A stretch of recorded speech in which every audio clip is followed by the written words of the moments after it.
మన దేశ సంపదను, మన దేశంలో ఉన్న ఖనిజ సంపదను, మన దేశంలో ఉన్న అటవీ సంపదను, మానవ సంపదను ఇద్దరు గుజరాతీలు అమ్ముతుంటే ఇద్దరు గుజరాతీలు కొంటున్నారు. అడవులు కదా అమ్ముతున్నారు, ఫ్యాక్టరీలు కదా అమ్ముతున్నారు, పొలాలు కదా అమ్ముతున్నారు అని మనం అనుకుంటున్నారేమో. టోటల్ మన భారతదేశం మొత్తాన్ని అమ్ముతున్నారు. ఈ భారతదేశంలో ఉన్న మన సొంత ఇళ్లను కూడా అమ్ముతున్నారు, మన మిద్దెలను అమ్ముతున్నారు, మన గుడిసెలను అమ్ముతున్నారు, మన కొంపలను అమ్ముతున్నారు. మనం ఉన్న ఇల్లు కూడా మనవి కాకుండానే అమ్మి పారేస్తున్నారు.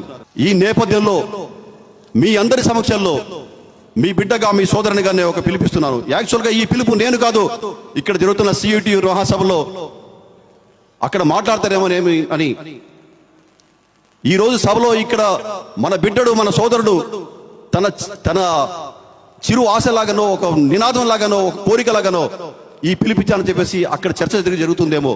ఇక్కడి నుంచి ఆ పిలిపిస్తారని చెప్పేసి ఆ మాట మీ అందరి ముందు సభాముఖంగా చెప్తున్నారు. మరో స్వాతంత్రానికి మనం సిద్ధం కావాల్సిన సందర్భం, పరిస్థితి ఈరోజు ఉంది మిత్రులారా, సోదరులారా.